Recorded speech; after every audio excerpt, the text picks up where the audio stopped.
بسم اللہ الرحمن الرحیم۔ کھول کے دیکھ چشمے دل آتا ہے لطف کیا نماز میں، ہر طرف آتا ہے نظر نور خدا نماز میں۔ دوستو برخوردار اٹھو، نوافل بھی ادا کر لو اور فرائض بھی ادا کر لو۔ جو اللہ کے آگے گردنیں جھکا لیتا ہے اللہ اس پر راضی ہو جاتا ہے۔ تو جب آپ نماز ادا کر لیں گے پھر اللہ کے ناموں کا ورد کرو، یا غفار یا غفار، پھر اللہ پاک کی رحمتیں اور برکتیں آپ پر نازل ہوں گی۔ اللہ تعالیٰ آپ کو بخش دے گا، اللہ آپ پر راضی ہو جائے گا۔ نبی کریم صلی اللہ علیہ وآلہ وسلم کا فرمان علی شان ہے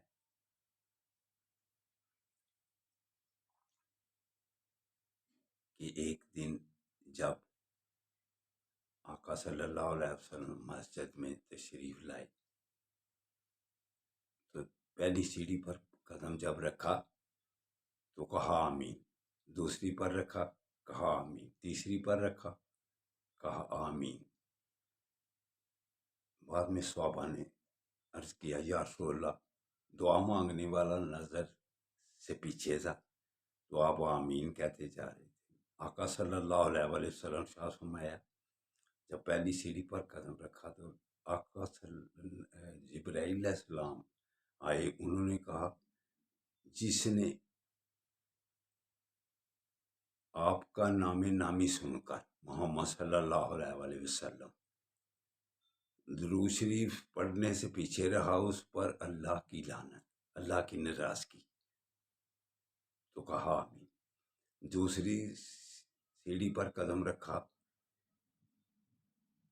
تو جبرائیل علیہ السلام نے کہا جس نے اپنے والدین کو پایا، خواہ ایک کو خواہ دونوں کو، اپنی زندگی میں ان کی خدمت کر کے جنت حاصل کرنے سے پیچھے رہا، اس پر بھی اللہ کی لعنت، تو کہا آمین۔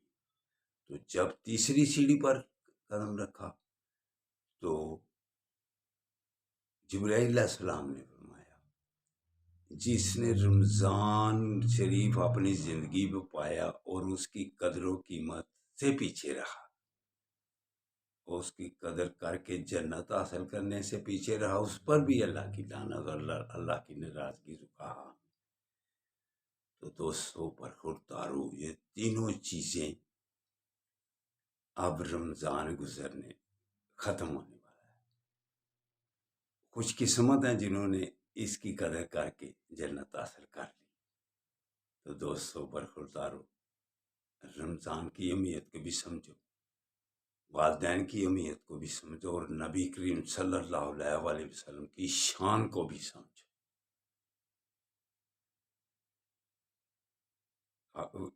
علامہ اقبال کیا خوب ارشاد فرماتے ہیں کہ محمد صلی اللہ علیہ وآلہ وسلم سے وفا تو نے تو ہم تیرے ہیں، یہ جہاں چیز ہے کیا لوح و قلم تیرے ہیں۔ تو اٹھو، اٹھ کر اللہ کو راضی کر لو اور مظلوم مسلمانوں کے لیے دعا کر لو۔ اللہ حافظ، اللہ حافظ، اللہ حافظ۔